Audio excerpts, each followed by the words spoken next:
আওয়ামী লীগের কার্যক্রম নিষিদ্ধ করে প্রজ্ঞাপন জারি, জানালেন স্বরাষ্ট্র উপদেষ্টা। পুলিশের হাতে মারণাস্ত্র না রাখার সিদ্ধান্ত, র্যাব পুনর্গঠনে কমিটি গঠন।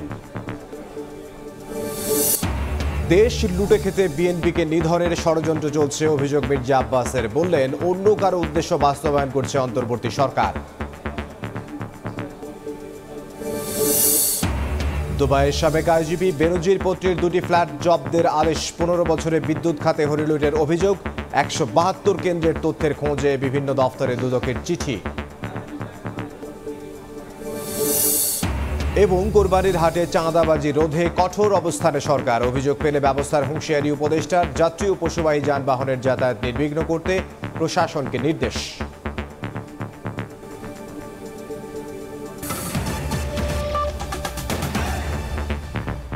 সময় সংবাদের সঙ্গে আছে আমি ইমদাদুল হক। বিচার না হওয়া পর্যন্ত আওয়ামী লীগের সব কার্যক্রম নিষিদ্ধ করে প্রজ্ঞাপন জারি করেছে সরকার। বিকেলে সচিবালয়ে ব্রিফিংয়ে একথা জানান স্বরাষ্ট্র উপদেষ্টা। বলেন, অধ্যাদেশ অনুসারে বিষয়টি বাস্তবায়ন করবে সরকার। এ সময় পুলিশের হাতে মারণাস্ত্র না রাখার সিদ্ধান্ত নেওয়া হয়েছে বলেও জানান উপদেষ্টা। প্রজ্ঞাপনে যে ধরনের ইনস্ট্রাকশন আছে আমরা ওই ধরনের মধ্যেই কাজ করব এবং আপনাদেরও অনুরোধ করব যেন আমরা ওই ধরনের ভাবে কাজ করে যেতে পারি। আমার মনে হয় মোস্ট প্রবলি হয়ে গেছে। পুলিশের হাতে যেন আর কোনো মরণাস্ত্র না থাকে, এইগুলি তাদের জমা দিয়ে দিতে হবে। কোনো মরণাস্ত্র পুলিশের হাতে থাকবে না, বাট এবি ব্যাটালিয়নের হাতে থাকবে। এই মুহূর্তে সচিবালয়ে আছেন সহকর্মী প্রসূন আশিস, সরাসরি যাব তার কাছে। প্রসূন, দেখুন, জুলাই গণ অভ্যুত্থানের পর থেকেই কিন্তু বিভিন্ন রাজনৈতিক দলের পক্ষ থেকে এবং যারা ছাত্ররা যারা আন্দোলন করেছে তাদের মধ্য থেকে এবং বিভিন্ন মহল থেকে কিন্তু রাজনৈতিক দল হিসেবে আওয়ামী লীগকে নিষিদ্ধ করার একটি দাবি ছিল, জোরালো দাবি ছিল। সেই দাবি অনুযায়ী কিন্তু দীর্ঘদিন ধরেই রাজপথেই বিভিন্ন রাজনৈতিক দলের পক্ষ থেকে তাদের এই শিগগিরই নিষিদ্ধ করার দাবিটি আরও জোরালো হয়ে ওঠে। সম্প্রতি জাতীয় নাগরিক পার্টির পক্ষ থেকে এবং নাগরিক পার্টি সহ বিভিন্ন রাজনৈতিক দলের পক্ষ থেকে রাজপথে আন্দোলন হয় এই আওয়ামী লীগকে নিষিদ্ধ করার জন্য। এরই মধ্যে গত শনিবার সন্ধ্যায় একটি জরুরি উপদেষ্টা পরিষদের একটি জরুরি বৈঠকে একটি সিদ্ধান্ত নেওয়া হয়, বেশ কয়েকটি। তার মধ্যে ছিল যে আন্তর্জাতিক অপরাধ ট্রাইব্যুনালে আওয়ামী লীগের বিচার হওয়ার আগ পর্যন্ত আওয়ামী লীগের রাজনৈতিক দল হিসাবে বা সংগঠন হিসাবে, রাজনৈতিক দল হিসাবে আওয়ামী লীগের সমস্ত কার্যক্রম, রাজনৈতিক কার্যক্রম বা যে কোনো ধরনের কার্যক্রম নিষিদ্ধ করা হয়, নিষিদ্ধ করার সিদ্ধান্ত নেওয়া হয়। এবং সেদিনেই কিন্তু জানিয়ে দেওয়া হয় যে শনিবারের পরে প্রথম যে কার্যদিবস, অর্থাৎ আজ প্রথম কার্যদিবস ছিল, আজকের মধ্যেই একটি প্রজ্ঞাপনও হবে এ ব্যাপারে। তো আমরা অপেক্ষা করছিলাম এবং কিছুক্ষণ আগে আইন শৃঙ্খলা সংক্রান্ত উপদেষ্টা পরিষদ কমিটির একটি বৈঠক ছিল। সেই বৈঠকের পরেই এখানে বৈঠকের সার্বিক বিষয় নিয়ে ব্রিফিং করেছেন স্বরাষ্ট্র উপদেষ্টা অবসরপ্রাপ্ত লেফটেন্যান্ট জেনারেল জাহাঙ্গীর আলম চৌধুরী। আমরা ওনার কাছে প্রশ্ন করেছিলাম নানা বিষয়ের পাশাপাশি যে রাজনৈতিক দল হিসেবে আওয়ামী লীগের নিষিদ্ধ করার যে প্রক্রিয়ার সেটির কতদূর এবং প্রজ্ঞাপনটির অবস্থাটা কি। উনি আমাদেরকে স্পষ্টই জানিয়েছেন যে এরই মধ্যে প্রজ্ঞাপনটি জারি হয়েছে, সেটি জানিয়েছেন। তো আমরা সেটি যেমন নিশ্চিত হয়েছি যে এরই মধ্যে কিন্তু আমি এই মুহূর্তে বলতে পারি যে প্রজ্ঞাপন হওয়ার পরে যে সেটি ওয়েবসাইটে দেয়া যে প্রজ্ঞাপনের কপিটি আমাদের হাতে, সেটি কিন্তু আমরা এখনো পাইনি। প্রজ্ঞাপনের কপিটি আমরা হাতে পাইনি। তবে উনি স্পষ্টই জানিয়েছেন, এছাড়া যারা উপদেষ্টা পরিষদের যে সদস্যরা এখানে ছিলেন ওনাদের মধ্যে একজন কিন্তু যাওয়ার সময় আমাদেরকে নিশ্চিত করে গেছেন যে এরই মধ্যে প্রধান উপদেষ্টা ডক্টর মোহাম্মদ ইউনূস এই প্রজ্ঞাপনে সই করেছেন, সেটিও কিন্তু আমাদেরকে জানিয়ে গেছেন। তারই ভিত্তিতে আমরা কিন্তু বলছি যে এরই মধ্যে আওয়ামী লীগকে নিষিদ্ধ করে যে প্রজ্ঞাপনটি হওয়ার কথা আজকে জানিয়েছিলেন শনিবার, সেই প্রজ্ঞাপনটি এরই মধ্যে হয়ে গেছে। তো এরই প্রেক্ষিতে স্বরাষ্ট্র উপদেষ্টাকে আরও আমাদের প্রশ্ন ছিল সাংবাদিকদের পক্ষ থেকে যে এখন স্বরাষ্ট্র মন্ত্রণালয়ের করণীয় কি। স্বরাষ্ট্র উপদেষ্টা স্পষ্টই জানিয়েছেন যে এখন প্রজ্ঞাপন অনুযায়ী এবং অধ্যাদেশ অনুযায়ী এই দল যদি কোনো বিশৃঙ্খল কোনো কার্যক্রম করে অথবা প্রজ্ঞাপন অনুযায়ী তাদের বিরুদ্ধে যে ব্যবস্থা নেওয়ার প্রয়োজন হয় সেই ব্যবস্থাটি নেওয়া হবে। অর্থাৎ প্রজ্ঞাপন অনুযায়ী সেটি বাস্তবায়নের দায়িত্ব স্বরাষ্ট্র মন্ত্রণালয়ের, সেটি নিশ্চিত করেছেন স্বরাষ্ট্র উপদেষ্টা। মূলত এই ছিল আজকের আইন শৃঙ্খলা সংক্রান্ত উপদেষ্টা কমিটির বৈঠক শেষে স্বরাষ্ট্র উপদেষ্টার তথ্য অনুযায়ী আওয়ামী লীগকে নিষিদ্ধ করার বিষয়টি। আওয়ামী লীগের কার্যক্রম নিষিদ্ধ করে প্রজ্ঞাপন জারি করেছে, সে বিষয়ে আমাদেরকে বিস্তারিত জানাচ্ছিলেন সচিবালয় থেকে সহকর্মী প্রসূন আশিস। মানবাধিকার লঙ্ঘন এবং ভোটাধিকার কেড়ে নেয়ার দায়ে সবার সঙ্গে আলোচনা করেই আওয়ামী লীগের কার্যক্রম নিষিদ্ধ করা হয়েছে। সকালে ডিআরইউতে মিট দ্য রিপোর্টার্সে কথা বলেন প্রধান উপদেষ্টার প্রেস সচিব শফিকুল আলম। জানান, বিশেষজ্ঞদের দিয়ে আওয়ামী লীগের আমলে সাংবাদিকতার ক্ষতি নিরূপণে জাতিসংঘকে চিঠি দেবে সরকার। এ সময় ভারতে কয়েকটি বাংলাদেশি চ্যানেল বন্ধের ঘটনাকে ন্যাক্কারজনক হিসেবে অভিহিত করেন প্রেস সচিব। ঢাকা রিপোর্টার্স ইউনিটির সাগরণী মিলনায়তনে সোমবার সকালে মিট দ্য রিপোর্টার্সে যোগ দেন প্রধান উপদেষ্টার প্রেস সচিব শফিকুল আলম। সাংবাদিকদের নানা প্রশ্নের জবাব দেন তিনি। জানান, অবাধ তথ্য প্রবাহ নিশ্চিতে কাজ করছে অন্তর্বর্তী সরকার। এ সময় ইউটিউব, ফেসবুক সহ নানা মাধ্যমে সরকারের বিরুদ্ধে ধারাবাহিক অপপ্রচার চলছে অভিযোগ করে প্রেস সচিব বলেন, এসব ঘটনার ফ্যাক্ট চেকিং এর উদ্যোগ নেওয়ার কথা ভাবছে সরকার। যৌক্তিক বিষয়ে গণমাধ্যমকে সমালোচনার আহ্বান জানান তিনি। আমরা চাই যে জার্নালিজমের ফ্রিডম অফ স্পিচটা ইনস্টিটিউশনাল হোক। গত 16 বছর আওয়ামী লীগ সাংবাদিকতার ক্ষতি করেছে দাবি করে শফিকুল আলম বলেন, আওয়ামী লীগের আমলে সাংবাদিকতার ক্ষতি নিরূপণে জাতিসংঘকে চিঠি দেবে সরকার। ইউএনের যে অফিসকে আমরা একটা চিঠি দিচ্ছি, এটা আজকালকের মধ্যে যাবে।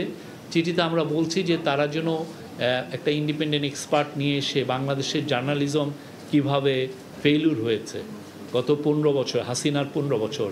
প্রেস সচিব জানান, কোনো একক দলের দাবির প্রেক্ষিত নয়, সবার সঙ্গে আলোচনা করেই আওয়ামী লীগের কার্যক্রম নিষিদ্ধ করেছে সরকার। আওয়ামী লীগের কার্যক্রম নিষিদ্ধ হয়েছে বিকজ তারা যেই ধরনের হিউম্যান রাইটস অ্যাবিউজ করেছে, তারা জনগণের ভোটাধিকার কেড়ে নিয়েছে, দেশের সমস্ত দেশকে তারা নিয়েছে হচ্ছে একটা ডাকাতির একটা জায়গা হিসাবে। বাংলাদেশে যারা জুলাই অভ্যুত্থানে ছিলেন সমস্ত পার্টির সাপোর্ট ছিল এই আমাদের যে ডিসিশনের পিছনে। এক প্রশ্নের জবাবে গ্রামীণ সংশ্লিষ্ট কোনো প্রতিষ্ঠানের অনুমোদনে সরকারের প্রভাব নেই বলে জানান শফিকুল আলম। বলেন, এসব প্রতিষ্ঠানে কোনো শেয়ার নেই প্রধান উপদেষ্টার। এর মধ্যে প্রফেসর মেসের একটা শেয়ার আছে, উনি এখান থেকে একটা বেনিফিট পান। হাসান ওয়ালি, সময় সংবাদ, ঢাকা।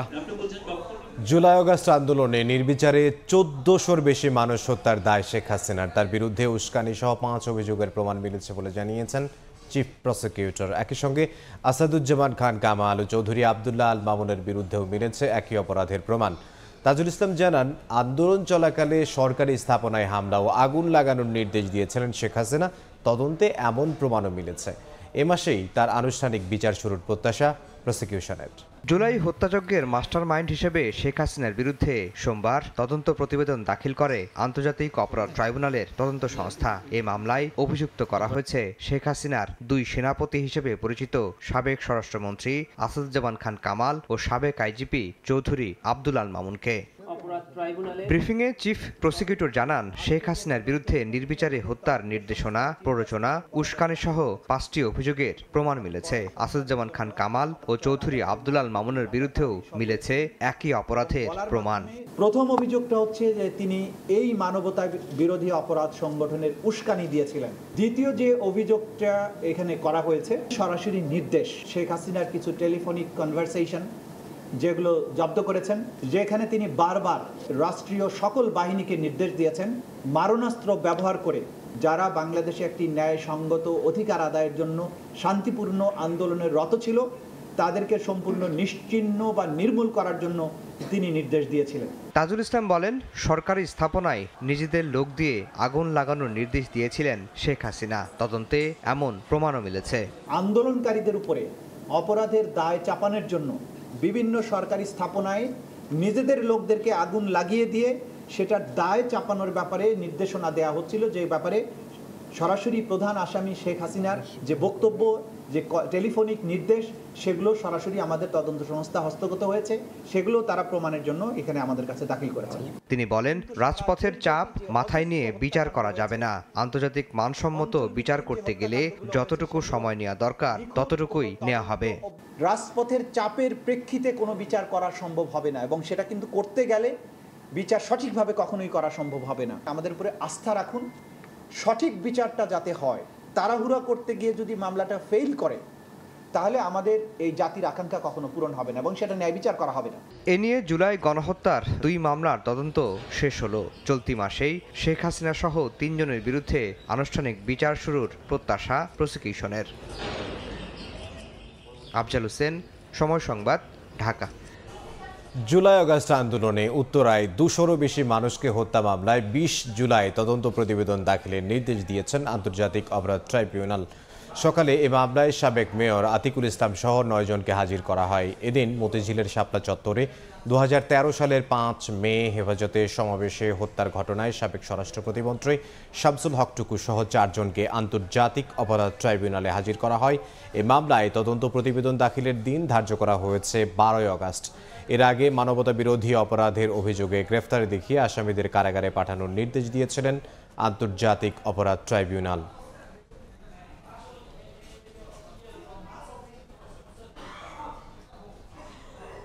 দেশ লুটে খেতে অফিস আদালত সহ সব জায়গা থেকে বিএনপি নিধন চলছে বলে অভিযোগ করেছেন দলটির স্থায়ী কমিটির সদস্য মির্জা আব্বাস। বলেন, অন্তর্বর্তী সরকার নিরপেক্ষ নয়, অন্য কারো উদ্দেশ্য বাস্তবায়ন করছে। এ সময় করিডোর প্রসঙ্গে মির্জা আব্বাস বলেন, যুদ্ধ করে দেশ স্বাধীন হয়েছে, বিক্রি করে দেওয়ার জন্য নয়।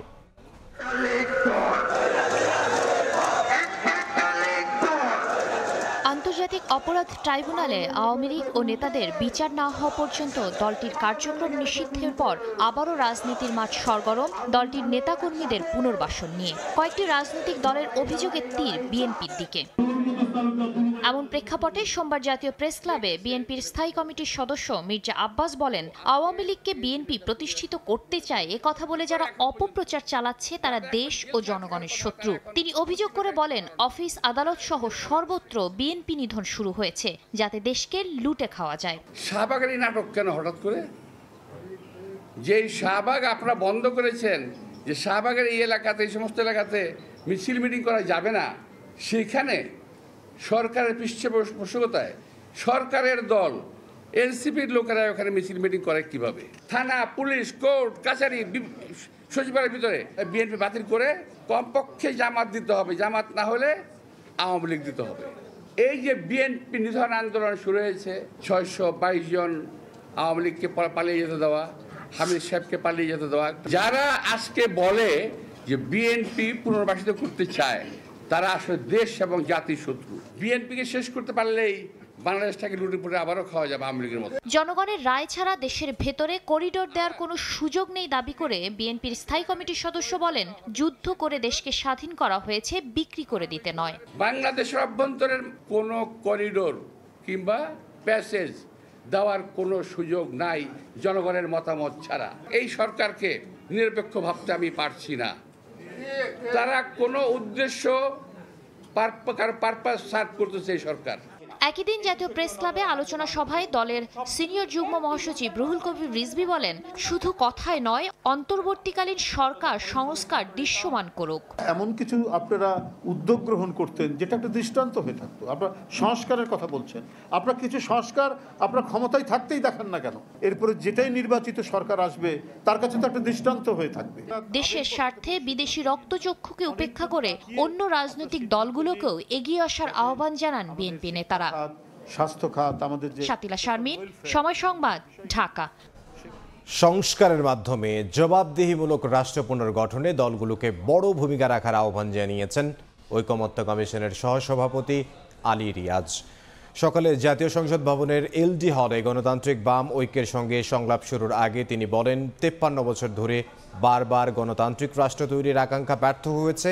24-এর অভ্যুত্থানে পাওয়া সেই আকাঙ্ক্ষা বাস্তবায়নে সবাইকে সম্মিলিত প্রচেষ্টা ধরে রাখতে হবে। জবাবদিহিমূলক রাষ্ট্র গঠনের এটাই সুযোগ। সংস্কারের পক্ষে নিজেদের অবস্থান তুলে ধরে গণতান্ত্রিক বাম ঐক্যের নেতারা জানান, সংস্কারে সমাজতন্ত্রের রূপরেখা থাকা উচিত। তারা মনে করেন, দেশের খেটে খাওয়া মানুষের অধিকার আদায়ে সমাজতন্ত্রের বিকল্প নেই।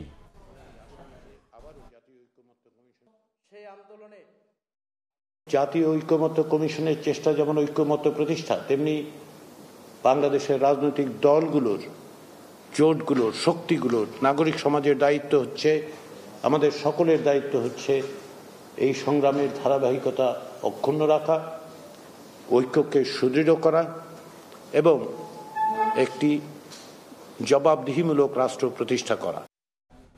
স্বাস্থ্যসেবার মানোন্নয়নে একে অপরের প্রতি দোষারোপ না করার আহ্বান জানিয়েছেন প্রধান উপদেষ্টা ডক্টর মোহাম্মদ ইউনূস। সকালে রাজধানীর তেজগাঁওয়ে প্রধান উপদেষ্টার কার্যালয়ে সিভিল সার্জন সম্মেলনের উদ্বোধন করে এই আহ্বান জানান তিনি। বলেন, আগের আমলের সব ভুলে চিকিৎসকদের স্বাস্থ্যসেবা নিশ্চিতে ঝাঁপিয়ে পড়তে হবে। এ সময় গাফিলতি বন্ধের নির্দেশও দেন প্রধান উপদেষ্টা। সোমবার সকালে প্রধান উপদেষ্টার কার্যালয়ে সিভিল সার্জন সম্মেলন উদ্বোধন করেন প্রধান উপদেষ্টা ডক্টর মোহাম্মদ ইউনূস। সম্মেলনে যোগ দেন 64 জেলার সিভিল সার্জন। অন্তর্বর্তী সরকার প্রধানের কাছে বিভিন্ন সমস্যার কথা তুলে ধরেন জেলার প্রধান স্বাস্থ্য কর্মকর্তারা।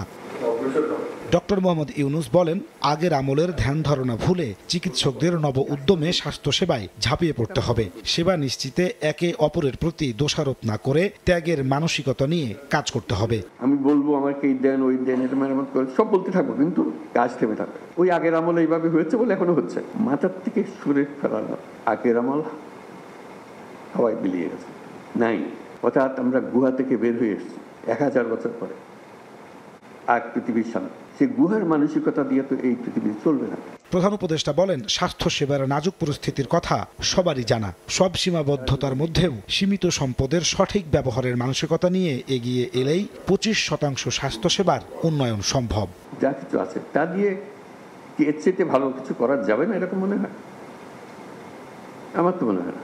আমার মনে হয় যেভাবে আছে এই পরিস্থিতির মধ্যেই আমরা এর চেয়ে ভালো করব। আমি একদম নিশ্চিতভাবে বলতে পারি স্বাস্থ্যসেবা 25% ভালো গেল। শুধু এইটুকু চিন্তা করে আমরা এর চেয়ে ভালো করবো, এর মধ্যেই করবো। স্বাস্থ্যসেবার দীর্ঘমেয়াদী উন্নয়নে স্বাস্থ্য খাত সংস্কার কমিশনের সুপারিশ বাস্তবায়নে সরকার আগ্রহী বলেও জানান প্রধান উপদেষ্টা। ব্যক্তিগত দায়িত্বের কথা বলতেছে, একটা সুযোগ। এবং নাজমুস সালেহী, সময় সংবাদ, ঢাকা।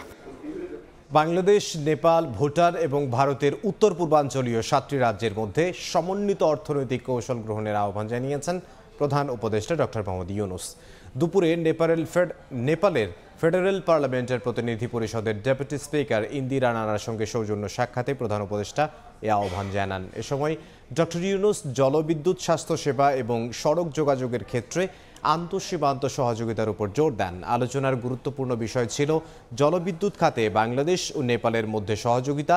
গত অক্টোবরে ভারতীয় গ্রিড ব্যবহার করে নেপাল থেকে বাংলাদেশে 40 মেগাওয়াট জলবিদ্যুৎ আমদানির জন্য স্বাক্ষরিত বাংলাদেশ, নেপাল, ভারত ত্রিপক্ষীয় বিদ্যুৎ বিক্রয় চুক্তির কথা উল্লেখ করে উভয় পক্ষ বৃহত্তর পরিসরে আরও জলবিদ্যুৎ উদ্যোগ গ্রহণের গুরুত্বের উপর জোর দেন ডক্টর মোহাম্মদ ইউনূস। পিলখানা হত্যাকাণ্ডের 16 বছর পর দ্বিতীয় দফায় সাবেক বিডিআরের 40 সদস্যকে জামিন দিয়েছেন আদালত। বিস্ফোরক আইনের মামলায় দুপুরে আদেশ দেন বিশেষ ট্রাইব্যুনাল 2। এর আগে এ মামলায় 834 আসামির মধ্যে জামিন পেয়েছেন 178 জন। রাষ্ট্রপক্ষ বলছে, প্রাথমিকভাবে সম্পৃক্ততার প্রমাণ না পাওয়ায় 40 জনকে জামিন দিয়েছেন আদালত। 2 বছর বয়সের সন্তান মিকাইলকে রেখে কারাগারে যেতে হয় সাবেক বিডিআর সদস্য কামাল মিয়াকে। অবুঝ সেই শিশু এখন তরুণ, অপেক্ষা করছেন বাবাকে কাছে পাবার। প্রায় 16 বছর ধরে কারাবাস করছেন সাবেক বিডিআর সদস্যরা। প্রতিটি পরিবারেই প্রিয়জনকে ফিরে পাওয়ার আকুতি। পিলখানা হত্যাকাণ্ডে বিস্ফোরক আইনের মামলায় সোমবার 40 জনকে জামিন দেন বিশেষ ট্রাইব্যুনাল 2। 239 জনের নামে জামিন আবেদনের পরিপ্রেক্ষিতে 5 দফা পিছিয়ে এই আদেশ দেন বিচারক। ছোট থেকে বড় হয়েছি, বাবার ভালোবাসা পাই নাই, একমাত্র বাবার ভালোবাসাটাই এখন আকাঙ্ক্ষা। এটা ব্যতীত তো আর কিছু চাওয়ার নাই। আমাদের 2 জনের কাউরে একজনেরও জামিন হয় নাই। মনটা খারাপও লাগতেছে, আবার ভালো লাগতেছে যারা বের হবে। এখনো যারা বিনা বিচারে জেলে আছে বিডিআর মামলায়, তাদেরকে খালাস। রাষ্ট্রপক্ষের আইনজীবী জানান, জামিনপ্রাপ্তদের বিরুদ্ধে প্রাথমিকভাবে পিলখানা হত্যাযজ্ঞে জড়িত থাকার প্রমাণ না মেলায় এই আদেশ দিয়েছেন আদালত। হত্যাকাণ্ডের মামলায় যারা খালাসপ্রাপ্ত ছিল তাদের মধ্য থেকেই 40 জন আজকের জামিনের অন্তর্ভুক্ত আছে। মৃত্যুদণ্ডপ্রাপ্ত আসামির জামিনও এখানে দরখাস্ত আছে। যাবজ্জীবন প্রাপ্ত আসামির জামিনের দরখাস্ত আছে। কাজেই এখানে আশা করি আপনাদের কাছে পরিষ্কার হয়ে যাবে কেন অন্যান্যদের জামিনটা হয়নি। এর আগে 23 জানুয়ারি 178 জনকে জামিন দেন বিচারক। মামলার মোট 834 আসামির মধ্যে পিলখানা হত্যা মামলায় মৃত্যুদণ্ডপ্রাপ্ত আসামিও আছেন অনেকে। আসিফ মোহাম্মদ সিয়াম, সময় সংবাদ, ঢাকা। দুদকের আবেদনে দুবাইয়ের সাবেক আইজিপি বেনজির পত্রের 2টি ফ্ল্যাট জব্দের আদেশ দিয়েছেন আদালত। এদিকে বিদ্যুৎ খাতে হাজার হাজার কোটি টাকা লুটপাটের অভিযোগে 172টি বিদ্যুৎ কেন্দ্রের তথ্য খুঁজছে দুদক। সংস্থার পক্ষ থেকে চিঠি দেওয়া হয়েছে পিডিবি সহ সংশ্লিষ্ট বিভিন্ন দফতরে। পিডিবি চেয়ারম্যানের কাছে পাঠানো চিঠিতে সাবেক বিদ্যুৎ ও জ্বালানি প্রতিমন্ত্রী নসরুল হামিদ বিপুর ঘুষ গ্রহণ, স্বজনপ্রীতির মাধ্যমে প্রকল্প পাস করানো, সরকারি জমি দখল ও ভুয়া প্রকল্প দেখিয়ে অর্থ আত্মসাতের অনুসন্ধানের অংশ হিসেবে এসব নথি তলব করা হয়েছে। দুদকে আসা অভিযোগে বলা হয়েছে, আওয়ামী লীগ সরকারের 15 বছরে বিদ্যুতের ক্যাপাসিটি চার্জের নামে চলেছে হরিলুট। সরকারের 3 মেয়াদে বিদ্যুৎ খাতে মোট ব্যয় হয়েছে প্রায় 4.25 লাখ কোটি টাকা। শুধু ক্যাপাসিটি চার্জের নামেই আত্মসাৎ হয়েছে 1 লাখ কোটি টাকা। একই সঙ্গে বিদ্যুৎ সরবরাহের জন্য ভারতের আদানি গ্রুপের সঙ্গে আওয়ামী লীগ সরকারের করা চুক্তিতে এনবিআরের শুল্ক ও কর অব্যাহতির মাধ্যমে প্রায় $40 কোটি কর ফাঁকি দেওয়ার অভিযোগও অনুসন্ধান করছে দুদক। বাংলাদেশের উপর চাপ বাড়াতেই ভারত পুশ ইন করেছে বলে মনে করেন সাবেক কূটনীতিক ও আন্তর্জাতিক সম্পর্ক বিশ্লেষকরা। কোনো উস্কানিতে পা না দিয়ে কূটনৈতিক তৎপরতা বাড়ানোর উপর জোর দেন তারা। পাশাপাশি সীমান্ত নিরাপত্তায় আরও সতর্ক অবস্থানে থাকতে পরামর্শ দেন বিশ্লেষকরা। সানবির রুবল জানাচ্ছেন বিস্তারিত।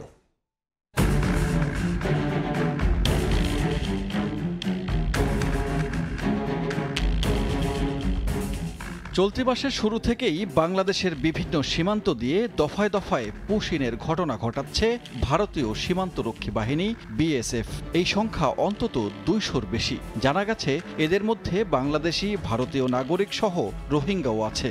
এরই মধ্যে পুশ ইন না করে বাংলাদেশি নাগরিক হলে যথাযথ প্রক্রিয়া মেনে হস্তান্তর করার বার্তা দিয়েছে ঢাকা। তারপরও থেমে থাকেনি দিল্লি। সীমান্তে এমন ঘটনা নতুন নয়। এর আগে পুশ ইন যেমন হয়েছে, পুশ ব্যাকও হয়েছে। তবে এবার পুশ ব্যাক হয়নি। সীমান্তের এমন ঘটনা সহসাই থামবে না বলে মনে করেন বিশ্লেষকরা। যেহেতু অনেক প্রচার হচ্ছে, জনগণের মধ্যেও এক ধরনের নেগেটিভ প্রচার হচ্ছে, সেটা তারা এই সুযোগটা নিচ্ছে। ডিপ্লোম্যাটিক্যালি যত তাড়াতাড়ি সমাধান করা যায় তত ভালো, নাহলে দেখা যাবে যে এটা আরো বাড়তে থাকবে। জোর করে লোকজনকে আমাদের সীমান্তে পুষ্কর দেওয়া, এটা কিন্তু যে কোনো আপনার আন্তর্জাতিক যে কোনো রীতিনীতির বিরুদ্ধে। বাংলাদেশকে চাপে রাখার জন্য এটা ভারত করছে। একটা ফ্ল্যাগ মিটিং দরকার খুব তাড়াতাড়ি। তাদের হাই কমিশনার এখানে আছে, তাকে তলব করে এটা জানা দরকার। গবেষণাটা যদি করা থাকে যে কয়জন আসলে বাংলাদেশি, কয়জন রোহিঙ্গা, বা কয়জন বাংলাদেশি না রোহিঙ্গা না আসলে ভারতীয় এখানে আছে, পররাষ্ট্র সচিবের পর্যায়ে এই জিনিসটাকে নিয়ে আসা। দ্বিপাক্ষিক ব্যাপার, আমরা চেষ্টা করব, সাধ্যমতো চেষ্টা করব আমরা আলাপ করে আমরা এটাকে সমাধান করা যায় কিনা। যত উস্কানি হোক না কেন, আমরা আমাদের প্রতিবেশীর সাথে কোনো অবস্থাতে আত্মঘাতী কোনো আমাদের অপরাধের সংঘাত আরও সৃষ্টি হবে। সরকারের দায়িত্বশীল ব্যক্তিদের বিক্ষিপ্ত মন্তব্য প্রকাশ না করে কূটনৈতিক ভাষায় যে কোনো সমস্যার সমাধানের পরামর্শ দেন বিশ্লেষকরা। সানবির রুপল, সময় সংবাদ, ঢাকা। ডাকসু নির্বাচনের 11টি ধাপের মধ্যে 8টি সম্পন্ন করেছে প্রশাসন। চলছে নির্বাচন কমিশন গঠনের প্রক্রিয়া। বিশ্ববিদ্যালয় পরিচালিত জরিপে অধিকাংশ শিক্ষার্থী জুনের মধ্যেই নির্বাচনের দাবি জানালেও প্রশাসনের বিরুদ্ধে কারক্ষেপণের অভিযোগ ছাত্র সংসদ ও শিবিরের। এদিকে ভোটের আগে নিষিদ্ধ ছাত্রলীগ নেতাকর্মীদের বিষয়ে সুরাহা ও ক্যাম্পাসে সুষ্ঠু পরিবেশ ফেরানোর দাবি ছাত্রদলের। শাকির আহমেদের রিপোর্ট। জুলাই গণ অভ্যুত্থানের পর আলোচনায় ঢাকা বিশ্ববিদ্যালয় কেন্দ্রীয় ছাত্র সংসদ ডাকসু নির্বাচন। গেল ডিসেম্বর থেকে কাজ শুরু করে বিশ্ববিদ্যালয় প্রশাসন গঠনতন্ত্র ও আচরণবিধি চূড়ান্ত করলেও এখনো ঘোষণা হয়নি তফসিল। সম্প্রতি বিশ্ববিদ্যালয় পরিচালিত জরিপে আগামী জুন মাসেই ডাকসু নির্বাচনের দাবি জানিয়েছেন জরিপে অংশগ্রহণকারী 75% শিক্ষার্থী। 16% সেপ্টেম্বরে আর 9% শিক্ষার্থী 1 বছর পর নির্বাচন চান। শিক্ষার্থীরা জুনের মধ্যে নির্বাচন চাইলেও এখনো তফসিল ঘোষণা না হওয়ায় নির্বাচন নিয়ে কালক্ষেপণের অভিযোগ করছে বাংলাদেশ গণতান্ত্রিক ছাত্র সংসদ। আর দ্রুত নির্বাচন চায় ছাত্র শিবিরও। নির্বাচন কমিশন এখনো গঠন হয়নি এবং নির্বাচনের তফসিল ঘোষণা সেটা কবে ঘোষণা করা হবে সে ব্যাপারেও এখন পর্যন্ত কোনো প্রকৃত যে আলোচনা করা দরকার সেই আলোচনাগুলো এখনো হয়নি। কোনো সার্টেইন ডেট নাই। তো এটাতে আমাদের কাছে মনে হয় যে বিশ্ববিদ্যালয় প্রশাসন যদি খুবই আন্তরিকভাবে দেখতো, এখানে তাদের আন্তরিকতার একটা ঘাটতি দেখা যায়। তবে জুলাই গণ অভ্যুত্থানে নৃশংসতায় জড়িত নিষিদ্ধ ছাত্রলীগের বিচার ও তাদের বিষয়ে প্রশাসনিক চূড়ান্ত সিদ্ধান্ত নিয়ে ক্যাম্পাসের সুষ্ঠু পরিবেশ ফেরানোর পর ডাকসু নির্বাচনের দাবি ছাত্রদলের। বিগত দিনে যারা ছাত্রলীগের প্রার্থী হিসেবে হলের ছিল এবং শিক্ষার্থীদের নির্যাতনকারী হিসেবে ছিল, তাদেরকে বিশ্ববিদ্যালয়ে অভ্যন্তরে রেখে একটি সুষ্ঠু এবং কার্যকর নির্বাচন সম্ভব কিনা এটা প্রশাসন নিশ্চিত করতে পারবে। প্রশাসন বলছে ইতোমধ্যেই চূড়ান্ত হয়েছে গঠনতন্ত্র ও আচরণবিধি, চলছে নির্বাচন কমিশন গঠন প্রক্রিয়া। মধ্য মেতে আমরা নির্বাচন কমিশন ঘোষণা করব। সেখানে একজন প্রধান নির্বাচন কমিশনার থাকবেন, 5 জন নির্বাচন কমিশনার থাকবেন। যারা সম্ভাব্য আছেন তাদের সাথে আমরা যোগাযোগ করছি, কারণ তাদের সম্মতি প্রয়োজন। এদিকে একাডেমিক ভবনে ভোট চায় ছাত্রদল ও গণতান্ত্রিক ছাত্র সংসদ। তবে প্রশাসন বলছে বিকেন্দ্রীকরণের মাধ্যমে আবাসিক হলে ভোট নেওয়া হলে কমবে ভোগান্তি। ছাত্রলীগ হলে ভোট করার ব্যাপারে অনেক বেশি আগ্রহী ছিল। তার কারণটা ছিল যে তারা হলে ভোট হলে ভোট ম্যানিপুলেট করতে পারবে। হলের বদলে একাডেমিক ভবনে যদি ভোট গ্রহণ হয় সেক্ষেত্রে সকলের অংশগ্রহণটা খুব ভালো হয় এবং একই সাথে কোনো প্রভাব বিস্তারের কোনো সুযোগ থাকে না। সিনেট ভবনে কিংবা টিএসসিতে সকল হলের ভোট নেই, কোনো একটা শিক্ষার্থী প্রশ্ন উঠলে আবার আমাকে হলে যেতে হবে, আবারই করতে হবে। সো এটা ফিজিবল না, সেই জন্য এটা একটা ডিসেন্ট্রালাইজ প্যাটার্নে হওয়া দরকার, সবগুলো হলে হবে। সবশেষ 2019 সালে অনুষ্ঠিত হয় ডাকসু নির্বাচন। শাকির আহমেদ, সময় সংবাদ, ঢাকা। চট্টগ্রাম বিশ্ববিদ্যালয়ের ইতিহাসে সবচেয়ে বড় সমাবর্তনের প্রস্তুতি শেষ পর্যায়ে। প্রধান বক্তা থাকবেন অন্তর্বর্তী সরকারের প্রধান উপদেষ্টা ডক্টর মোহাম্মদ ইউনূস। বুধবার ৫ম সমাবর্তনে 22,600 গ্রাজুয়েট অংশ নেবেন। অনেক বিশ্বাসের ক্যামেরায় বিস্তারিত শফিকুল আলমের প্রতিবেদনে। 22,600 গ্র্যাজুয়েটের অংশগ্রহণে চট্টগ্রাম বিশ্ববিদ্যালয়ের 59 বছরের ইতিহাসে সবচেয়ে বড় সমাবর্তনের জন্য প্রস্তুতি শেষ পর্যায়ে। দীর্ঘ 9 বছর পর একাডেমিক এ সমাবর্তন ঘিরে পাহাড় আর সবুজে ঘেরা ক্যাম্পাসে বইছে উৎসবের আমেজ। অংশ নেবেন অভিভাবক সহ 1 লাখ অতিথি। 42 জনকে পিএইচডি ও 33 জনকে এমপিল ডিগ্রি দেয়া হবে। গাউন রিসিভ করেছি, খুব ভালো লাগছে, সবার সাথে দেখা হচ্ছে, অন্যরকম একটা অনুভূতি। তাও আবার কনভোকেশন হচ্ছে, সব স্যারদের সাথে দেখা হবে, ডিপার্টমেন্টের যারা ছিলেন সবার সাথে দেখা হবে। সোমবার সকালে চট্টগ্রাম প্রেস ক্লাবে সংবাদ সম্মেলন করে আয়োজক কমিটি। জানান আগামী 14 মে 5ম সমাবর্তনের জন্য প্রস্তুত বিশ্ববিদ্যালয় প্রশাসন। করা হয়েছে 19টি উপকমিটি। এই সমাবর্তনের মাধ্যমে চট্টগ্রাম বিশ্ববিদ্যালয় যে একটা গ্রিন ক্যাম্পাস মডেল নিয়ে কাজ করছে সেটা ফুটে উঠবে। খুব ইজিলি আমরা দাবি করতে পারি যে এটা হচ্ছে সর্বোচ্চ। সেই হিসাবে আমরা বলছি যে বিশেষ করে বাংলাদেশে সর্ববৃহৎ সমাবর্তন। সমাবর্তনের প্রধান আকর্ষণ ও প্রধান বক্তা থাকবেন অন্তর্বর্তীকালীন সরকারের প্রধান উপদেষ্টা ও নোবেল বিজয়ী ডক্টর মোহাম্মদ ইউনূস। তাকে দেয়া হবে ডিলিট ডিগ্রি। এই বিশ্ববিদ্যালয়ের শিক্ষার্থী ও শিক্ষকও ছিলেন তিনি। প্রফেসর ইউনূসের ডিগ্রির অভাব নাই। উনি সারা বিশ্বে সমাবর্তন বক্তৃতা দিয়েছেন, বড় বড় অনুষ্ঠানে, বড় বড় ইউনিভার্সিটিতে, ক্যামব্রিজ নাম করা ইউনিভার্সিটিতে। তার যে প্রাপ্য সম্মান চিটাগাং ইউনিভার্সিটির শিক্ষক হিসেবে সেটা আমরা তাকে দিতে চেয়েছি। তাকে সম্মানিত করতে পারলে বিশ্বব্যাপী আমরাও সম্মানিত হব। সারা বিশ্ব দেখবে প্রফেসর ইউনূস আসলে আমরাও ফোকাসড হব এবং দেখবে যে চট্টগ্রাম বিশ্ববিদ্যালয় যেখানে প্রফেসর ইউনূস নোবেল লরিয়েট যেখানে শিক্ষা জীবন শুরু করেছিলেন তারা তাকে সম্মানিত করছে। 2011 থেকে 2023 সাল পর্যন্ত স্নাতক ও স্নাতকোত্তর করা শিক্ষার্থীরা অংশ নেবেন এই সমাবর্তনে। যাতায়াতের জন্য 100 বাস ও 4 জোড়া শাটল ট্রেন থাকবে। শফিকুল আলম, সময় সংবাদ, চট্টগ্রাম। বরিশাল বিশ্ববিদ্যালয়ে উপাচার্যকে অপসারণের দাবিতে শাটডাউন কর্মসূচি পালন করেন শিক্ষার্থী ও শিক্ষকদের একাংশ। উপাচার্যের বাসভবন সহ প্রশাসনিক কার্যক্রম বন্ধে সব দফতরে তালা দেন আন্দোলনকারীরা। অন্যদিকে বরিশাল নার্সিং কলেজে টানা 6ষ্ঠ দিনের মতো চলছে শাটডাউন। 6 দফার পাশাপাশি 3 শিক্ষকের অপসারণ না হওয়া পর্যন্ত আন্দোলন চালিয়ে যাওয়ার ঘোষণা দিয়েছেন তারা।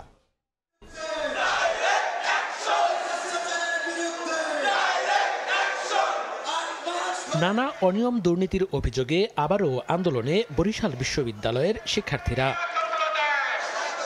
ফ্যাসিস্ট শিক্ষকদের পুনর্বাসন না করা ও আন্দোলনকারী শিক্ষার্থীদের বিরুদ্ধে দায়ের করা মামলা প্রত্যাহার সহ উপাচার্যের পদত্যাগের 1 দফা দাবিতে অবস্থান কর্মসূচি পালন করেন শিক্ষার্থীরা। সোমবার দুপুর 12টার দিকে অনির্দিষ্টকালের জন্য ক্লাস বর্জনের ডাক দেন তারা। শিক্ষার্থীদের কর্মসূচিতে একাত্মতা প্রকাশ করেন শিক্ষক ও কর্মকর্তা কর্মচারীদের একাংশ। জুলাই আগস্ট অভ্যুত্থানের বিপরীত এই বিসি, তাই আমরা স্বৈরাচার বিসিকে চাই না। আমাদের দাবি আদায় না হওয়া পর্যন্ত আমাদের শিক্ষা কার্যক্রম বন্ধ থাকবে। শিক্ষার্থীদের নামে যে মামলা হয়েছে এইটা আমাদের বিশ্ববিদ্যালয়ে কখনো হয় নাই।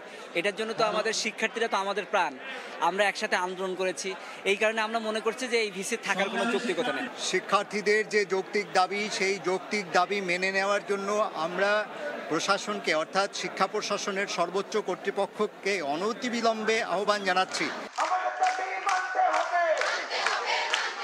এদিকে বরিশাল নার্সিং কলেজের প্রধান ফটকে বিক্ষোভ করেন শিক্ষার্থীরা। তাদের অভিযোগ, আন্দোলন চলাকালে গত 6 মে বহিরাগতদের সঙ্গে নিয়ে 3 শিক্ষক তাদের উপর হামলা করেন। অভিযুক্ত শিক্ষকদের অপসারণ সহ 6 দফা দাবিতে আন্দোলন চালিয়ে যাওয়ার ঘোষণা দেন শিক্ষার্থীরা। আমাদের কতিপয় শিক্ষক কর্তৃক তাদের প্রত্যক্ষ মদতে এবং তাদের সরাসরি অংশগ্রহণে আমাদের শিক্ষার্থীদের উপর হামলা করা হয়, তাদেরকে রক্তাক্ত করা হয়। যেসব শিক্ষকরা আমাদের উপরে হামলা চালিয়েছে তাদের পদত্যাগ চাই আমরা। 3 জন শিক্ষক রনি মোল্লা, আলী আসগর এবং ফরিদা বেগম, তাদেরকে কলেজ থেকে পদত্যাগ করতে হবে, নাহলে আমাদের কর্মসূচি চলবে। এদিকে 6 দফা দাবি বাস্তবায়নে পটুয়াখালী ও ভোলায় বিক্ষোভ ও অবস্থান কর্মসূচি পালন করেছেন নার্সিং ইনস্টিটিউটের শিক্ষার্থীরা। মনিরুজ্জামান প্রান্ত, সময় সংবাদ। জুলাই স্মৃতি ফাউন্ডেশনের সদ্য নিয়োগ পাওয়া প্রধান নির্বাহী লেফটেন্যান্ট কর্নেল অবসরপ্রাপ্ত কামাল আকবর এবং কোষাধ্যক্ষ ওয়াকার আহমেদের পদত্যাগ দাবিতে মানববন্ধন ও বিক্ষোভ মিছিল করেছে জুলাই 24 শহীদ পরিবারের সোসাইটি। সকালে ফাউন্ডেশনটির প্রধান কার্যালয়ের প্রধান ফটকে এই মানববন্ধন ও বিক্ষোভ মিছিল করেন তারা। আন্দোলনকারীরা দাবি করেন, সদ্য নিয়োগ পাওয়া প্রধান নির্বাহী কর্মকর্তা জুলাই আন্দোলনের শহীদ ও আহত পরিবারদের কেউ নয়। এ সময় তারা আরও বলেন, জুলাই স্মৃতি ফাউন্ডেশনের সদস্যদের সঙ্গে আলোচনা ছাড়াই এই সিদ্ধান্তের তীব্র নিন্দা জানান তারা। আমাদের শহীদদের জন্য একটা ফাউন্ডেশন তৈরি করা হয়েছে।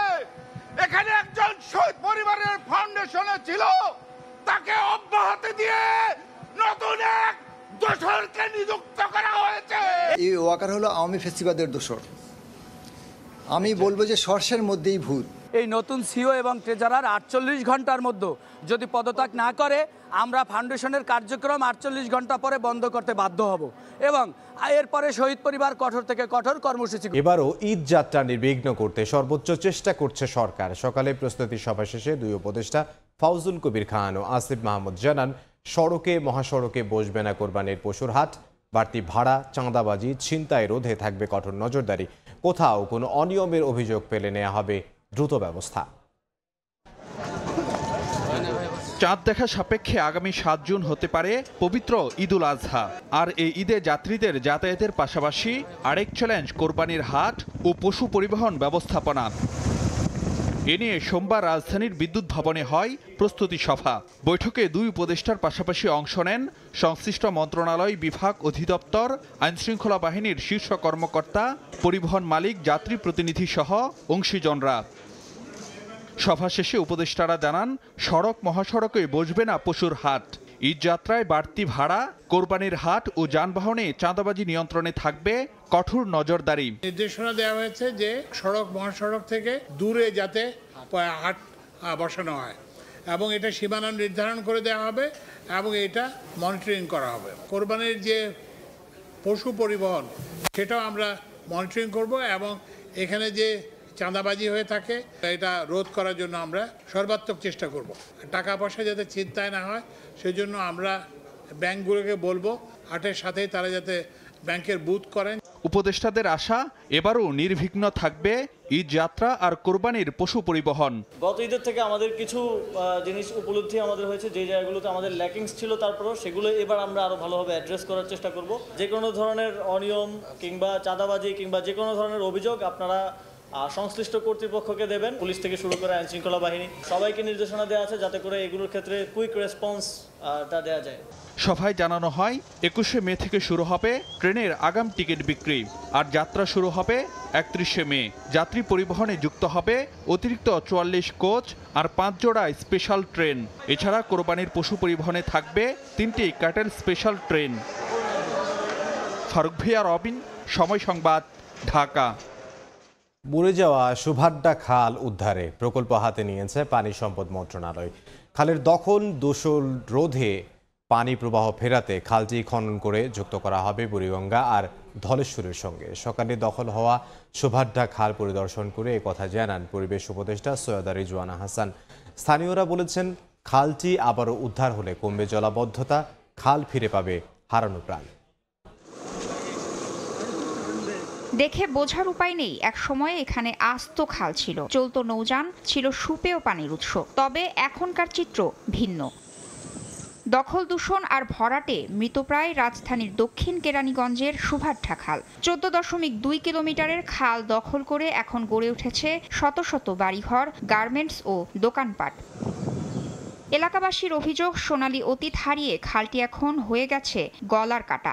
আগে আমরা নৌকাতে চলছি, বাড়িঘর করে ফেলাইছে, কয় আমার জায়গা করে খালে ভরে লাইছে। গোসলও করছে মানুষ এই খালের পানি দিয়ে, কিন্তু এখন তো আর কোনো পানি নেই। পদক্ষেপ তো দীর্ঘ কয়েক বছর আগে নিচে ভালোই, তবে টাকা তো খেয়া হালায়, চোরেরা টাকা খেয়া হালায়। সোমবার সকালে সুভাট্টা খাল পরিদর্শনে যান পরিবেশ উপদেষ্টা রিজওয়ানা হাসান। জানান, খাল উদ্ধারে 317 কোটি টাকার প্রকল্প হাতে নিয়েছে সরকার। বাস্তবায়নে কাজ করবে সেনাবাহিনী। প্রকল্পটা এই জুনে শুরু হয়ে আগামী জুনে যখন শেষ হবে তখন অন্তত খালের অবয়বটা দেখতে পাবেন। এখন তো খালের উপর শুধুমাত্র আমি প্লাস্টিক দেখে আসলাম আর ময়লা আবর্জনা দেখে আসলাম। এ সময় সারা দেশেই দখল হওয়া খালগুলো পুনরুদ্ধারের প্রতিশ্রুতি দেন উপদেষ্টা। পাশাপাশি সাধারণ মানুষকে সচেতন হওয়ার আহ্বানও জানান। তাসনিয়া নিশাত, মিম, সময় সংবাদ, ঢাকা। ইউপিডিএফকে নিষিদ্ধের দাবিতে বিক্ষোভ সমাবেশ করেছে পার্বত্য চট্টগ্রাম ছাত্র পরিষদ। তাদের দাবি, পার্বত্য চট্টগ্রামকে বাংলাদেশ থেকে বিচ্ছিন্ন করার ষড়যন্ত্র করছে ইউপিডিএফ। এজন্য প্রতিহতের ঘোষণা দিয়েছে পার্বত্য চট্টগ্রাম ছাত্র পরিষদ। ইউপিডিএফ নিষিদ্ধের দাবিতে উত্তাল পাহাড়ি অঞ্চল। স্লোগান দিয়ে সংগঠনটি সকল কার্যক্রম বন্ধের দাবি জানান আন্দোলনকারীরা। সোমবার সকালে রাঙ্গামাটি ও খাগড়াছড়িতে বিক্ষোভ মিছিল বের করে পার্বত্য চট্টগ্রাম ছাত্র পরিষদ। মিছিলটি শহরের বিভিন্ন এলাকা প্রদক্ষিণ করে, পরে সমাবেশ অনুষ্ঠিত হয়। এ সময় বক্তারা অভিযোগ করেন, ইউপিডিএফ একটি সশস্ত্র সন্ত্রাসী দল হিসেবে পার্বত্য এলাকায় হত্যাকাণ্ড, অপহরণ এবং চাঁদাবাজির মতো অপরাধমূলক কর্মকাণ্ড করে আসছে। এই অবস্থায় পার্বত্য চট্টগ্রামকে রক্ষায় সশস্ত্র সংগঠন ইউপিডিএফ নিষিদ্ধের দাবি তাদের। 54 বছর যাবত খুন করছে, অস্ত্রবাজি করছে, সেনাবাহিনীকে গুলি করে বা হত্যা করা হচ্ছে, তাদেরকে অনতিবিলম্বে নিষিদ্ধ ঘোষণা করতে হবে। পাশাপাশি জাতীয় ঐক্যমত কমিশনের কাছে ইউপিডিএফ 3 পার্বত্য জেলা নিয়ে স্বায়ত্তশাসিত অঞ্চলের প্রস্তাব দেওয়ায় পার্বত্য চট্টগ্রামকে বাংলাদেশ থেকে বিচ্ছিন্ন করার ষড়যন্ত্র করা হচ্ছে বলে মনে করেন আন্দোলনকারীরা। এর তীব্র নিন্দা ও প্রতিবাদ জানান তারা। ফাহরিয়া ফারজানা, সময় সংবাদ। দেশের বাইরের খবর, ভারত পাকিস্তান সংঘাত নিরসনে যুদ্ধবিরতির পর প্রথমবার দুদেশের সামরিক পর্যায়ে আলোচনার খবর প্রকাশ করেছে এনডিটিভি। এর আগে প্রতিরক্ষা মন্ত্রী রাজনাথ সিং 3 বাহিনীর প্রধান সহ ভারতের শীর্ষ কর্মকর্তাদের সঙ্গে জরুরি বৈঠক করেন ভারতের প্রধানমন্ত্রী নরেন্দ্র মোদী। অস্ত্রবিরতির পর দুদেশে স্বাভাবিক হতে শুরু করেছে পরিস্থিতি। গোলাগুলির আওয়াজ আর বিস্ফোরণের শব্দে 4 দিন ধরেই নির্ঘুম রাত পার করার পর স্বস্তি ফিরতে শুরু করেছে কাশ্মীর সীমান্তে। অবশেষে দুশ্চিন্তা মুক্ত হয়ে শান্তিতে রাত কাটিয়েছেন সীমান্তের বাসিন্দারা। খুলতে শুরু করেছে দোকানপাট, আবারও জমে উঠতে শুরু করেছে ব্যবসা বাণিজ্য। জীবন ও জীবিকা হারানোর উদ্বেগ কাটিয়ে হাসি ফুটেছে মানুষের মুখে। এরই মধ্যে ভারতের স্বাভাবিক হতে শুরু করেছে বিমান চলাচল। সংঘাতের কারণে বন্ধ থাকা ভারতের সীমান্তবর্তী 32টি বিমানবন্দরে পুনরায় শুরু হয়েছে কার্যক্রম। বাজার খুলে গেছে, আবারও ব্যবসায় বসতে শুরু করেছি আমরা, উপার্জনও হতে শুরু করেছে। এত গমগমে বাজার দেখেই আমার মন আনন্দে ভরে উঠছে। মার্কিন প্রেসিডেন্ট ডোনাল্ড ট্রাম্পের মধ্যস্থতায় যুদ্ধবিরতি ঘোষণার পর এবার 2 দেশের মধ্যে শুরু হয়েছে আলোচনা। সোমবার ভারতীয় সংবাদ মাধ্যম এনডিটিভির এক প্রতিবেদনে বলা হয়, সামরিক বাহিনীর অপারেশনস বিভাগের মহাপরিচালক পর্যায়ের আলোচনা করেছে ভারত ও পাকিস্তান। এ সময় পরিস্থিতি নিয়ন্ত্রণে পরবর্তী পদক্ষেপ কি হতে চলেছে সে বিষয়ে 2 পারমাণবিক শক্তিধর দেশের মধ্যে আলোচনা হয়। এর আগে প্রতিরক্ষা মন্ত্রী Rajnath Singh, chief of defence staff এবং ভারতের 3 বাহিনীর প্রধানের সঙ্গে জরুরি বৈঠক করেন প্রধানমন্ত্রী নরেন্দ্র মোদী। তবে উচ্চ পর্যায়ের বৈঠকের বিস্তারিত কিছু প্রকাশ করা হয়নি। এমন পরিস্থিতির মধ্যেই পাকিস্তান দাবি করেছে শনিবার তারা 26টি ভারতীয় সামরিক স্থাপনায় আক্রমণ চালানোয় সফল হয়েছে। পাশাপাশি ভারতের 84টি ড্রোন ধ্বংসের দাবি করা হয়। রোববার এক প্রেস ব্রিফিংয়ে পাকিস্তানের আইএসপিআর প্রধান লেফটেন্যান্ট জেনারেল আহমেদ শরীফ চৌধুরী বলেন, তারা কখনোই যুদ্ধবিরতি চাননি, বরং ইসলামাবাদের আক্রমণে কাবু হয়ে নয়াদিল্লি প্রথম যুদ্ধবিরতির দাবি করে। ভারতের বিরুদ্ধে প্রতিশোধ নেয়ার পর আন্তর্জাতিক চাপের কারণে পাকিস্তান এই চুক্তিতে সম্মতি জানায় বলেও দাবি করেন তিনি। যদিও গত কয়েকদিনের পাল্টাপাল্টি হামলায় পাকিস্তান সেনাবাহিনীর কমপক্ষে 35 থেকে 40 জন সেনা নিহত হয়েছে বলে পাল্টা দাবি করেছে ভারত। সাদিয়া তাসনিম, সময় সংবাদ। খেলার খবর। সময় সংবাদে খবর প্রচারের পর জাতীয় স্টেডিয়াম কমপ্লেক্স এলাকায় অভিযান চালিয়েছে ক্রীড়া পরিষদ। স্টেডিয়াম এলাকার পরিবেশ সুষ্ঠু ও নিরাপদ রাখতে মোবাইল কোর্ট বসিয়ে দোকানীদের সতর্ক করেছে এনএসসি। ভবিষ্যতে কেউ আইন লঙ্ঘন করলে জরিমানা করার হুঁশিয়ারি দেন তারা। তবে অভিযানের কথা আগে থেকেই জানাতে পারায় স্টেডিয়াম এলাকা থেকে সরে ফুটপাতে বসে হকাররা। ঢাকার জাতীয় স্টেডিয়াম এলাকায় ঘিঞ্জি পরিবেশ ও পড়ে থাকা ময়লা আবর্জনা নিয়ে সময় সংবাদের খবর প্রকাশের পরই নড়েচড়ে বসে জাতীয় ক্রীড়া পরিষদ। কোনো কালক্ষেপণ না করে অভিযানে নামে এনএসসির কর্মকর্তারা। তবে এদিন কোনো জরিমানা নয়, মোবাইল কোর্টের মাধ্যমে স্টেডিয়াম কমপ্লেক্সে থাকা দোকানীদের সতর্ক করেছেন অভিযানের নেতৃত্ব দেওয়া যুব ও ক্রীড়া মন্ত্রণালয়ের উপসচিব উম্মে ইসরাত। সেই সঙ্গে স্টেডিয়ামের করিডোরে থাকা জিনিসপত্র দ্রুত সরাতে দোকানীদের নির্দেশ দেন তিনি। স্টেডিয়াম এলাকায় অবৈধভাবে পার্কিংয়ে থাকা গাড়িগুলো আগে থেকেই সরিয়ে দেন এনএসসির লোকজন। তবে এদিন চোখে পড়েনি ফুটপাতে থাকা হকারদের। আগে থেকেই খবর পেয়ে দোকান বসাননি তারা। নিয়মিত মোবাইল কোর্ট বসিয়ে স্টেডিয়াম এলাকায় খেলার জন্য সুস্থ পরিবেশ ও নিরাপদ রাখার প্রতিশ্রুতি জাতীয় ক্রীড়া পরিষদের। যেসব ইলিগেল অকুপাই আছে সেগুলো সরানো থেকে শুরু করে যাতে এটার পরিবেশ বান্ধব একটা স্পেস হয়, সবাই যাতে নির্বিঘ্নে চলাফেরা করতে পারে, সেটাই আপাতত আমাদের মোটো। তবে অভিযোগ আছে স্টেডিয়াম এলাকা থেকে চাঁদা নিয়ে হকারদের ফুটপাতে বসতে দেন কিছু অসাধু এনএসসি কর্মকর্তা। এমন অভিযোগ প্রমাণিত হলে ব্যবস্থা নেওয়ার কথা জানান ক্রীড়া পরিষদ সচিব আমিনুল ইসলাম। এনএসসির কেউ যদি এগুলিতে সম্পৃক্ত থাকে এবং যদি প্রমাণ পাওয়া যায়, তার জন্য চাকরি বিধিমালা রয়েছে, বিভাগীয় বিষয়াশয়গুলো রয়েছে, সেই প্রেক্ষিতে এই ব্যবস্থা নেওয়া হবে। মোবাইল কোর্ট বসিয়ে যে দোকানীদের সতর্ক করা হলো, আদতে তারা কতটুকু সতর্ক হয়েছেন? এনএসসি কর্মকর্তারা চলে যাওয়ার কয়েক মিনিটের মাথায় আবারও স্টেডিয়ামের করিডোরে নিজেদের জিনিসপত্র রাখেন তারা। সতর্ক করার পরও কেন এমনটা করেছেন এই প্রশ্নে নেই কোনো সদুত্তর। যদি প্রোডাক্ট সম্পর্কে কোনো কিছু জানার হয় জিজ্ঞেস করেন, আদারওয়াইজ কোনো তথ্য আমরা দিতে পারবো না, বলতে পারবো না, দুঃখিত। আমরা ভিতরে নিচে, উনিও বলছে যে আজকে যাই হয়েছে আপনারা কালকে রাইখেন না। শুধু দোকানে কিংবা ফুটপাত নয়, সন্ধ্যার পর স্টেডিয়াম এলাকার আনাচে কানাচে দেখা যায় মাদকের আখড়া। তা নির্মূলেও কাজ করার কথা জানায় জাতীয় ক্রীড়া পরিষদ। ফাহিম ইসলাম, সময় সংবাদ, ঢাকা। অধিনায়ক হিসেবে বোর্ডের কাছে কোনো চাওয়া নেই লিটন কুমার দাসের, বরং টি-20-তে ভালো করতে ক্রিকেটারদের দলের প্রয়োজন বুঝতে হবে বলে মনে করেন বাংলাদেশ অধিনায়ক। লম্বা সময়ের জন্য দায়িত্ব পাওয়ায় আত্মবিশ্বাস পাচ্ছেন দল নিয়ে কাজ করার। পাকিস্তান সিরিজে যাওয়ার সিদ্ধান্ত ঠেলে দিয়েছেন বোর্ডের কোর্টে। ইতিবাচকই, কারণ আপনি যখন একটা লং টাইমের জন্য সুযোগ পাবেন, আপনি অনেক কিছু চিন্তা করতে পারবেন। এখন দেখার বিষয় হচ্ছে যে এই টাইমটার ভিতরে আমি আমার টিমটাকে কতটুকু গোছায় নিতে পারি। আমিও অনেক আশাবাদী এটা নিয়ে যে লং টাইম একটা চিন্তাধারা থাকলে এবং আমার হাতে যে প্লেয়ারগুলো আছে আমরা কিছু ভালো কিছু উপহার দিতে পারবো। পাকিস্তানের বিষয়টা এখন টোটালি ম্যাক্সিমামই সবাই জানে যে কী কারণে পাকিস্তানের ক্রিকেটটা এখন অফ। আমার থেকে হয়তো বা এটা ভালো ডিসিশন দিতে পারবে বিসিবি, বিকজ দুই বোর্ডের মধ্যেই কথোপকথনের মাধ্যমেই জিনিসটা আগাবে। যদি বিসিবি মনে করে আমরা ওখানে ক্রিকেট খেলতে যাওয়ার মতন সিচুয়েশন যদি থাকে, আমরা অবশ্যই খেলতে যাব। বাংলাদেশের পেস বোলিং কোচ হিসেবে নিয়োগ পেলেন সাবেক অস্ট্রেলিয়ান পেসার শন টেইট। 2027-এর নভেম্বর পর্যন্ত তার সঙ্গে চুক্তি করেছে বিসিবি। বাংলাদেশের নতুন পেস বোলিং কোচ হিসেবে বেশ কিছুদিন ধরেই শোনা যাচ্ছিল সাবেক অস্ট্রেলিয়ান এই পেসারের নাম। বিসিবির পছন্দের তালিকায় ছিলেন পাকিস্তানের সাবেক পেসার ওমর গুল। তবে বাংলাদেশে কাজ করার অভিজ্ঞতায় এগিয়ে থাকায় শেষ পর্যন্ত অজি পেসারকেই বেছে নিয়েছে বোর্ড। সবশেষে বিপিএলে চিটাগং কিংসের হেড কোচের দায়িত্ব সামলেছেন শন টেইট, যেখানে দলকে ফাইনালে নিয়ে যান এই অজি। একই ফ্র্যাঞ্চাইজির হয়ে অংশ নিয়েছিলেন বিপিএলের প্রথম 2 এডিশনেও। সব মিলিয়ে লাল সবুজ ক্রিকেট সম্পর্কে ভালো ধারণা থাকায় নাহিদ রানা তাসকিনদের কোচ হিসেবে প্রাধান্য পেয়েছেন তিনি।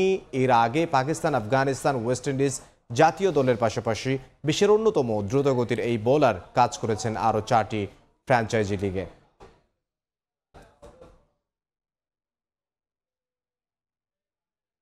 টেস্ট ক্রিকেট থেকে অবসরের ঘোষণা দিলেন বিরাট কোহলি। সামাজিক যোগাযোগ মাধ্যমে এই সিদ্ধান্তের কথা জানান ভারতের জার্সিতে 123 টেস্ট খেলা ব্যাটার।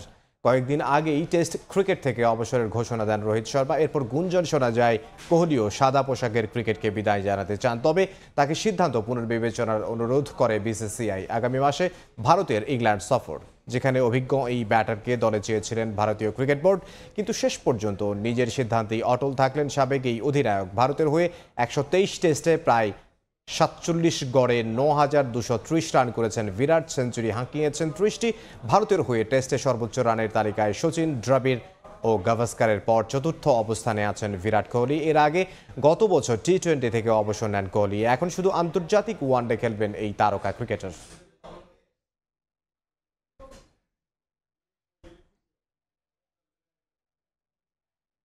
এ পর্যায়ে শীর্ষ সংবাদগুলো জানিয়ে দিচ্ছে আরও একবার। আওয়ামী লীগের কার্যক্রম নিষিদ্ধ করে প্রজ্ঞাপন জারি, জানালেন স্বরাষ্ট্র উপদেষ্টা। পুলিশের হাতে মারণাস্ত্র না রাখার সিদ্ধান্ত, র্যাব পুনর্গঠনে কমিটি গঠন। এবং দেশ লুটে খেতে বিএনপিকে নিধনের ষড়যন্ত্র চলছে, অভিযোগ মির্জা আব্বাসের। বললেন অন্য কারো উদ্দেশ্য বাস্তবায়ন করছে অন্তর্বর্তী সরকার।